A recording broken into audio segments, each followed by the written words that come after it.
130 centimeters in feet? First of all, we need to know the value of 1 centimeter in feet.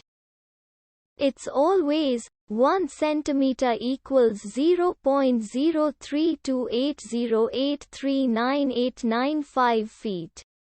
Now we have to multiply 0.03280839895 by 130.